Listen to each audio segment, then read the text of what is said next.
Good day everyone, welcome to my new setup. Since my last video, I've been rearranging my space so that both my desk where I do my programming and video production is right next to all my synth gear so I can get a little bit more into audio production. A few weeks ago, I released a video where I was upgrading my audio interface to a Behringer UMC1820 and ADA8200 pair, and since then I've been playing around with it. It's been fantastic. But I received a comment from David Deschamps 8840 who was interested in how everything's all cabled and routed together, and I thought it'd be kind of fun to give a studio tour explaining just that. Before I get into it though, I want to explain a bit about why I've decided to go this route. About 4 or 5 years ago, I was working at an animation studio as a programmer, and in the evenings I would also spend time on the computer working on learning Blender 3D animation or programming little video game ideas, and I got a little bit tired of sitting at the computer, but I wanted to get a new creative hobby. I had been playing guitar since elementary school, and so I knew I liked something musical, but I didn't really want to just learn piano. I wanted something a little bit more interesting, and after looking around for a while, I discovered synthesizers. But I didn't get to my current configuration overnight. I actually started with a very rudimentary setup. Well, rudimentary. I got a Deluge to act as my main brain to sequence things, play samples, have the synth engine in it. And I got lucky with a Prophet REV2 that was at the local music store for a decent price used. And that was basically my setup. It didn't take me too long to realize that this hobby was probably something that was going to stick. So I went out and I got a Focusrite 18i8 audio interface so that I would have plenty of inputs to slowly grow my collection. Now, most people probably go with either a mixer or an audio interface with a computer. I didn't like either of those options. I actually tried a mixer, but I didn't realize that most mixers don't have the ability to connect into the computer and have each channel, so I went with an audio interface. Basically just used it as a straight pass-through monitoring device. But that worked really well for me. For a number of years, I slowly grew my collection. Gas hits us all at some point. So I added a Minilogue to my mix and started making some basic introductory tracks. Recorded on my iPad using Audio Pro and some FabFilter plugins. But as I started getting a little bit better at audio synthesis, my ear started to improve. And I wanted the live version of it to sound better. And I couldn't really figure out a way to do that without introducing something digital to process it. Around the same time, when I was starting to feel this, I had bought a quad Cortex. I realized it has a couple of inputs for the effects sends and effects receives. And so I connected my Rev2 outputs directly into it and did a little test. It was great. It sounded fantastic. It gave me the flexibility I needed. But the problem was that I could only have one thing plugged into it, or maybe two if I decided to go mono, but who wants to do that when you have lovely stereo? So then I had the idea of using my audio interface not as a just direct monitoring device, but actually as an interface. Maybe I could just use my iPad, which I use for sketching ideas and taking notes and stuff like that, as a more slim, cut down version of a DAW. After looking around, I discovered that AUM was the perfect app for this. You plug the interface in and it gives you a track for each, well, whatever you want really. But basically for me, it's every stereo pair for each of the instruments shows up. The problem is that the 18i8 only has 2 outputs and they were being used by my monitors. So that's where the last video kind of came in. I have all my synths plugged in stereo, and I can have several different outputs to all of the gear's inputs in stereo as well. So it's kind of perfect. Now I can virtually route all the synthesizers to whatever device I want, do whatever processing I want, and that's what I'm going to show you today. Let's take a look at the configuration. I've made a diagram, and I'll pull the camera over and show you some of the cable hookups if that's relevant, but let's dig into it. Welcome to my very fancy documentation. So up top, we've got the UMC1820, and down here we have the ADA8200. That's a bit of a mouthful to say, so I'm just going to say UMC or ADA. Now the ADA is configured as the master at 48 kilohertz, and it's connected through a Toslink cable from the out to the input on the UMC. It can do bidirectional, but I just only had one cable available, so this basically means that the inputs on this are available in here, and these circles down here, which are the outputs on the ADA, are unavailable as targets to send audio to. But I don't have any need for it right now, so I'm not worrying about it, and it's just one cable to resolve that problem if I ever need to in the future. On the ADA, I've got the Deluge, the REV2, the Minilogue, and the Novation Peak all plugged into the inputs in stereo. Over here, the inputs on the UMC, which are on the front of the unit, are the Zoia main outs are going there. But more importantly, the Quad Cortex has its main outputs going to 3 and 4 here, as indicated by these red cables. Now this pink one is also an output, but it's from the send, and the send can be routed anywhere within a patch on the Quad Cortex. If you look at these green cables and these blue ones, these are all coming from the outs.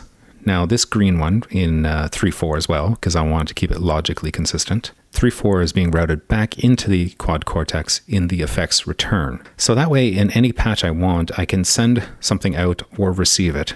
Over here I've got a small vocoder, the Roland VT4, and that's just plugged into the Quad Cortex directly. I had initially tried using the SPDIF inputs with a little analog to digital converter, but I was hearing some pops and crackles, so I think there was some sort of clock timing issue that was causing problems, so I just used one of the normal instrument inputs and it works just fine. Similarly, the Zoia has stereo outs and stereo ins, so the outs are going to 7/8, and to keep it logically consistent, the 7/8 also routes back into the Zoia's input. And finally, the 910 outputs are going into the Deluge's input. Now coming up here to the main outs, 1.2 is basically the master that I send everything to, and it goes into my 18i8, which I then use to control the monitors. But I also send 3.4 out as well, and I'll get to that in a moment in AUM, but basically it's my metronome. So if on the 18i8 I'm monitoring on headphones, but the speakers are playing the music, I can hear the click through my ears, but everyone in the room can hear unclicked music. So up here I've got the Osmos, and it's plugged into the front two inputs. And I wanted to reserve those as not dedicated to my full rig, but available for instruments where I want to accent something. And so I wanted to make a note on why I decided to keep the Focusrite 18i8. The first reason I already alluded to, which was I can send the click track to it along with the main outs. And within the software for Focusrite, I can very easily decide which of the headphone jacks or the main outs can monitor it. The second reason is that it gives me a few more inputs, and it's connected to my computer, so it creates a flexible setup for things like, well, recording right now, like I'm talking through the microphone, which is connected to the 18i8, and there you just heard some piano coming from my iPad through the UMC, through the main outs, and through the 18i8 into my camera. And finally, it has a big volume knob. The one thing I don't really like about the UMC is it's got this tiny little knob for adjusting the monitors. All right, it's demo time. I was editing the footage. I had a bit more where I was talking, but honestly, it got a little bit boring. So I thought, why not do a demo? I'm going to show you a few different things by making a very simple track. One, routing the different instruments into the buses that go to the inputs on the Quad Cortex, Deluge, and the Zoia. Two, I'm going to load up a VST and show how it just can run alongside the actual hardware instruments. And then finally, just do a little bit of final EQ mixing just to show what you could do on a per track basis in this AUM setup. So let's get started. All right, here's all my lovely gear sitting on a shoe rack for the moment. That's a bit of a pro tip if you need to get things accessible for cheap. Shoe racks are the way to go. All right, so I've got the Minilogue on my lap here, and one of the nice things about it is it lets me switch between different MIDI channels really quickly. Right now it's set to 13, which in AUM I actually have hard-coded in my default to this Piano Tech app. For the moment, I'm just going to disable that. 13 is what I use on that controller over there as well as this one, and I remap it on the Deluge to any of the other instruments that I want. Yeah, I'm doing this all handheld, so hopefully I don't cause any motion sickness. Apologies in advance. One of the things I mentioned earlier was that I had a click track, and that's being done by this, I don't really know how to say it, Blaeus Monolith? Yeah, anyways, it was this free VST that I found, and it works really well. Now, of course, you can't hear it because it's going out to the 3.4 channel, and we're listening on the 1.2 right now. So let me just quickly route that so you can hear. So if we go back in, okay. And over here on the Deluge, on my default track, I have channel 16s set up to create that actual click. And the nice thing about that is I can add intervals really quickly on the fly if I want, or remove, or whatever it is I need. And only I hear that in my ears. Channel 16 also sends the program patches to AUM. So if I reload this default patch, it loads up my default session in AUM, which is fantastic. So I can build sets by just having different program changes sent to AUM. So the first thing I'm going to do is I'm going to send a patch from the REV2 into the Quad Cortex and apply some effects. So let me just switch here. So REV2 is on channel 2. So that's a patch I've picked out. One of my complaints about the REV2 is sometimes it sounds a little bit bright and the onboard effects aren't that great. So right now it's got a bit of reverb. I'm gonna just disable that. There we go. Oops. And now let's send it to the Quad Cortex. So the Quad Cortex is on bus C. And I'm going to disable the outputs for the REV2, that way I don't get any doubling. And right now, if I hit a key, we won't hear anything. I've loaded up this patch here, which I've got my guitar plugged in. It's this beautiful airy reverb, as the title suggests. And I just kind of wanted to point out that I can run things at the same time. So the REV2 is sent to the FX returns on the Quad Cortex, so let's get those connected. Oops. The returns 1, 2, and I'm going to send that to the send 1, 2. Now I've got them gain staged so that the volume that the REV2 produces directly in AUM should be roughly the same as what comes out the Quad Cortex. Okay, let's add a bit of EQ. I'm going to pick a simple one here, and I want to do a low pass to kind of cut a bit of the high-end frequency. Sure, that sounds good. Everything else will just leave the same. Let's add something fun. Let's add a delay. Okay, I'm gonna choose this tape delay. And I want it to be a little bit faster. Let's say, I don't know, somewhere around 300. And let's turn the mix up just so we can hear it. And now let's add a reverb. Let's do something huge, maybe the cave. I'm going to turn the mix all the way up just so we can hear what's going on. Sure, that sounds good.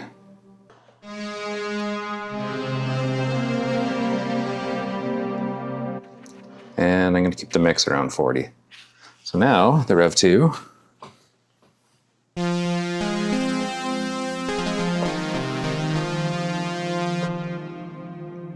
Sounds a little better. I know what I want to do. I actually want to play the REV2 and the peak at the same time. So let's do that.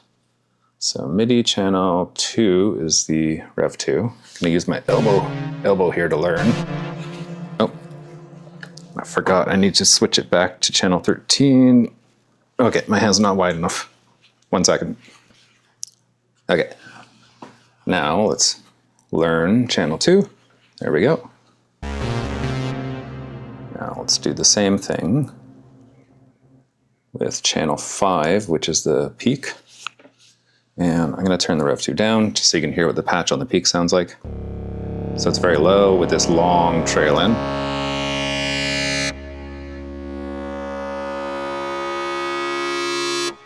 And so I want that because I'm going to play a little quick, and then when I hold, I want that trail to come in.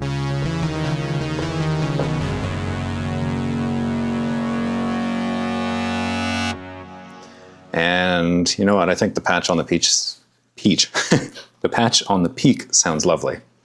So I'm going to leave it as is. Next, let's do the Minilogue. So what I want for this is I want to create a bunch of little bells that just randomly go in the background. So I'm going to get that set up first. First, I want to turn off all of its effects. Actually, let's keep the delay. And I'm going to get my tripod for a second here. Now for the Minilogue, which is channel 3. Let's keep it up high. What a lovely sounding pattern that must be. So, okay, so this might not show up on camera, but what I'm doing now is reducing the length of each row. It's very subtle. But this is great for introducing some randomization into the pattern. And now I'm going to go through each note and reduce the probability. to somewhere around 15, but I'm not going to worry too much about the exact number.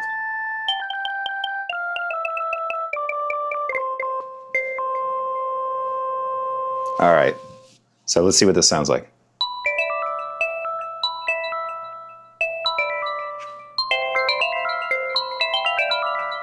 Maybe a little too much going on, so let's remove a few and have a little less overlap.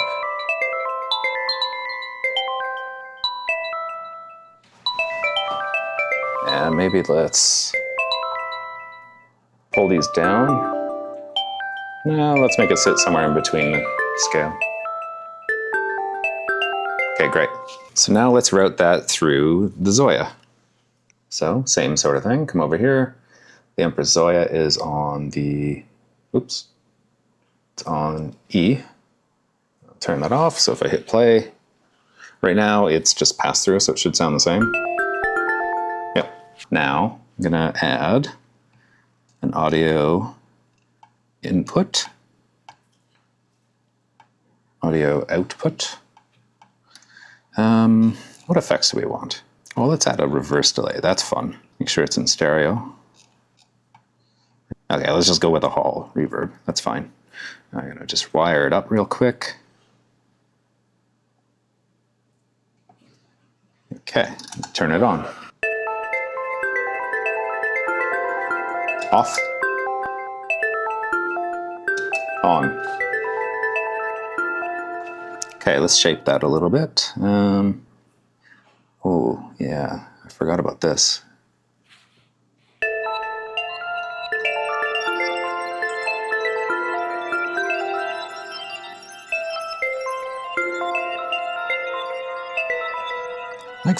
Like that one works well. Let's make it really ring out. This is going to be a huge reverb wash.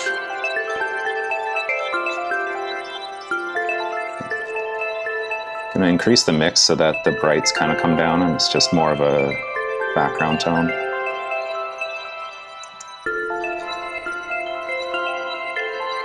There, I think that sounds nice.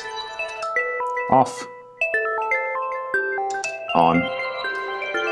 Maybe the delay can come off. No, actually I like it on.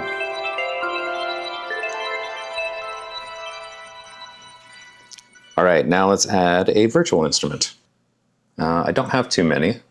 I've just got the FabFilter Twin 3, which is pretty damn powerful. Go to M, so it's coming out the master, and let's just rearrange that so it's next to the piano. And I want a pad of some kind. Pad. Right, I think I picked out Mount Olympus earlier. Yeah, that sounds great. I'm not going to make any modifications. Now, I want this on channel 9. In my MIDI spec, I've reserved 9 through 12 for these virtual instruments.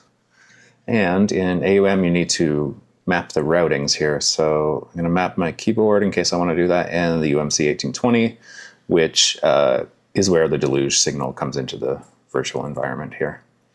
So let's come back to the Deluge, set it to MIDI channel 9. Let's make some chords. What do I want? Okay, I've redrawn something. Let's see what it sounds like. And I'm going to turn the Minilogue down for a second.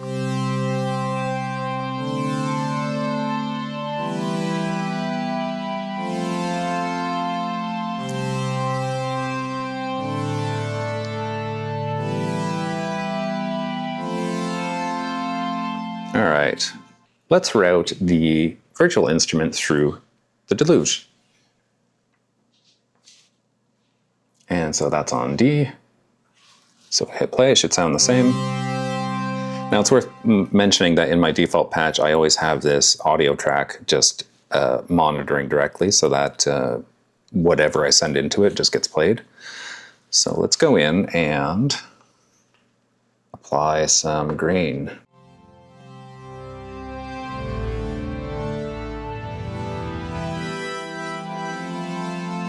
So I want something kind of fluttery. Okay, and now let's back that off to 0 and see where it starts sounding good.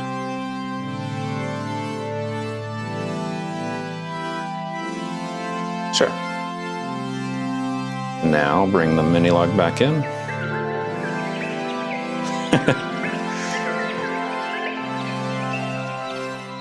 All right, that is a weird mix. Let's turn the Zoia down because it's way too loud.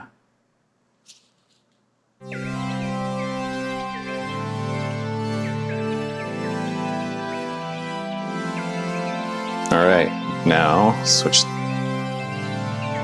Let's see what we sound like here.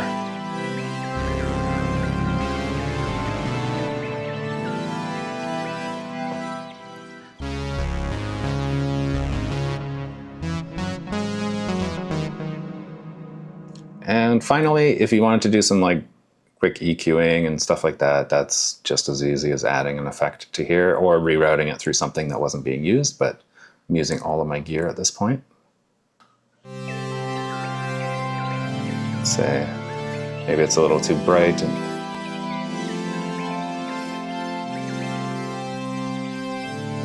And then let's say we wanted to add some compression. Where is compression? Right.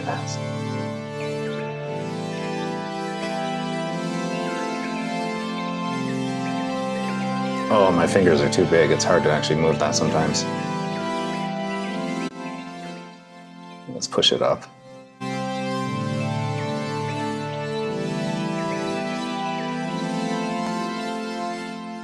Okay, the last thing I want to show, and this is probably going to sound awful, but I want to actually control the compression from another instrument, which is quite easy to do. So let's use the REV2. And since we have the compression, so now we're going to sidechain. Whenever I play the REV2, let's just make this get quiet. Again, this isn't terribly musical. It's more of just showing how things work. So if we audition. So the audition is going to hear the clean signal because the send going through the quad cortex is on another channel. So that's pretty helpful.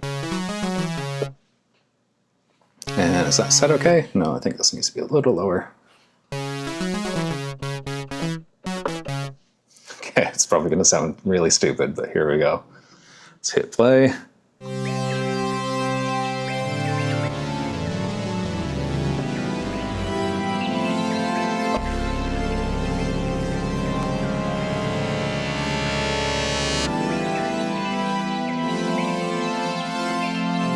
I feel like that's a little loud. I'm going to pull that down. There we go.